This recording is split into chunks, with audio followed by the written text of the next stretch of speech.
में, मेरी कविताओं में हास्य की सूजी हलवा। आदरणीय, मेरी कविताओं में हास्य की सूजी व्यंग्य का सूजा है, मेरी कविताओं से निकलता ठहाकों का चूजा है। कविता मेरा कर्म है, चूजा से संबंधित है ये सरसता। निकलता ठहाकों का चूजा है, कविता मेरा कर्म है, हंसना हंसाना मेरा धर्म है, यही मेरी इबादत है, यही मेरी पूजा है, यही मेरी इबादत है, यही मेरी पूजा है। एक नई कविता बड़ी साधारण सी पृष्ठभूमि से उठाई है।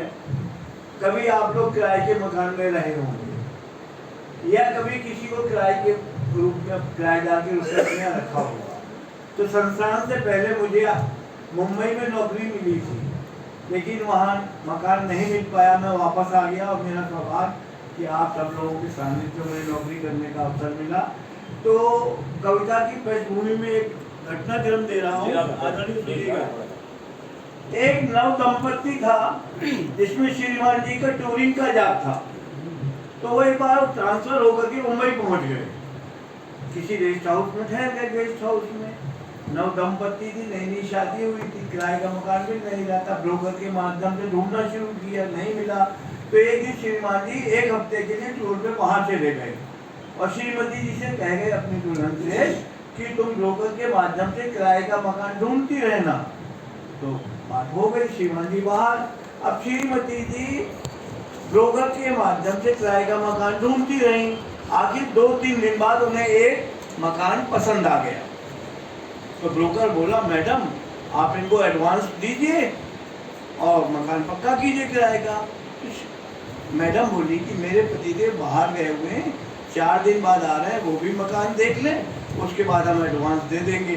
तो ब्रोकर ने उत्तर दिया, मैडम ये मुंबई है, यहाँ पतिदेव तो आपको दूसरे मिल जाएंगे, लेकिन किराए का मकान इसी जगह तो कविता प्रस्तुत करता हूँ, तलाश किराए के मकान की मुंबई में। आप सभी लोगों का आशीर्वाद चाहूंगा, मंच का आशीर्वाद चाहूंगा। विश्वविद्यालय पीछे अटल जी की नौकरी मिली, वो भी मुंबई जैसे शहर में, और एक रिश्तेदार के घर पहुंच गया। भरी दोपहर में दरवाजा खटखटाया। एक महिला ने दरवाजा खोला। झट से मैंने दोनों चरण स्पर्श किए। महिला हड़बड़ा गई, बोली सोफे पर बैठिए, मालकिन को बुलाती हूँ, मैं राम करी झाड़ू और पोछा लगाती हूँ। मैं राम करी झाड़ू और पोछा लगाती हूँ। सोफे पर बिठाकर वह तो अंदर चली गई। एक दूसरी महिला आई तो चरण स्पर्श की क्रिया मैंने फिर दोहराई।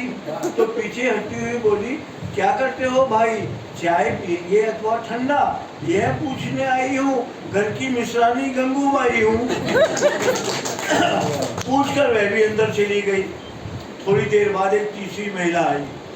दूध का जला डॉक्टर साहब मट्ठा भी फूक फूक कर पीता है। थोड़ी देर बाद एक तीसरी महिला आई तो इस बार मैंने गौर से निहारा। सफेद साड़ी, साधारण रंग रूप और काया। मैंने अकड़कर कहा, तुम हो इस घर की आया?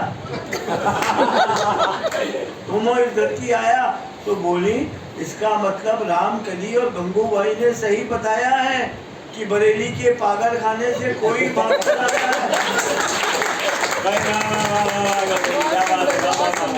तो बरखुरदार तुम्हारा ठीक होना लगता मुझको नामुमकिन है, और अपन इस घर की मालकिन है। दूसरे दिन तलाश थी, किराए के मकान की नौकरी मिली थी नई नई मुंबई में मुझे। दूसरे दिन जा पहुंचा लाला करोड़ीमल की हवेली में। बोले 3 कमरे, लैट्रीन, बाथरूम, किचन और साथ में एक गैराज है, और 20,000 रुपयों में 1 महीने तक राज ही राज है। तो सुनकर 20,000 रुपये अपनी तो रुक गई सांस। इतने में लाला बोले, निकालो एडवांस। तो मरे से स्वर में कहा, लाला जी यदि गैराज हटा दिया जाए तो किराए में कुछ नरम हो जाएंगे। लाला बोले, 100 रुपये कम हो जाएंगे। मैंने कहा, तंग जगह है, सुबह और शाम खलेगा, यह पकड़िए 100 रुपये एडवांस, फिलहाल तो गैराज में ही काम चलेगा। बिगड़ गए लाला, बोले भाग जाओ, निकल जाओ इस हवेली से और जाकर दोबारा इलाज कराओ बरेली से। तीसरे दिन महानगर की मानसिकता। आदरणीय त्रिपाठी जी, तीसरे दिन महानगर की मानसिकता, भूतपूर्व मित्र बजरंगी लाल का दरवाजा बड़बड़ाया। खोलते ही बड़बड़ाया, कहिए। आत्मीयता से गले लिपटते हुए मैंने कहा, मुझे नहीं पहचाना बजरंगी लाल भैया?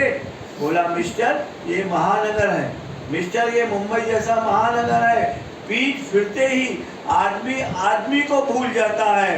और तो और हमारे इस महानगर में पत्नी भी पति से तनख्वाह लेते समय यह फरमाती है कि आज आपकी सूरत कुछ कुछ जानी पहचानी नजर आती।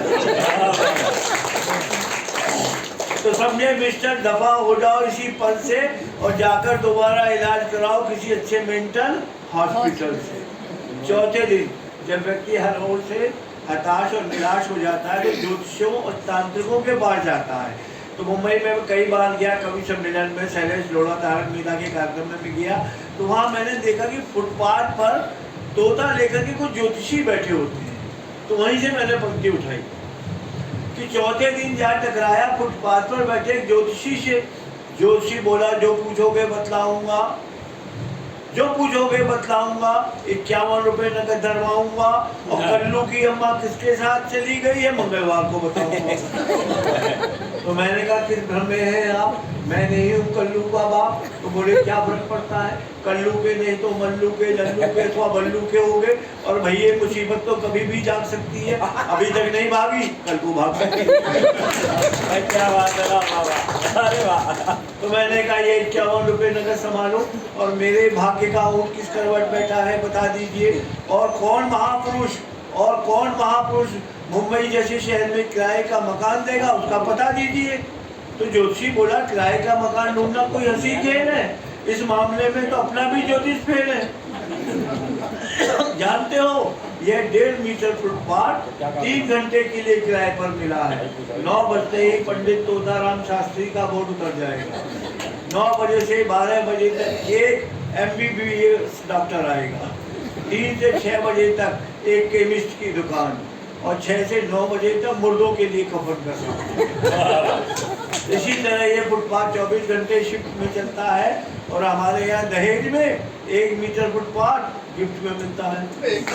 तो अंत में होकर हताश आत्महत्या के लिए करने लगा उपयुक्त स्थान की तलाश। पहुंचा चौपाटी किनारे, पूरा हाल था प्यास के मारे।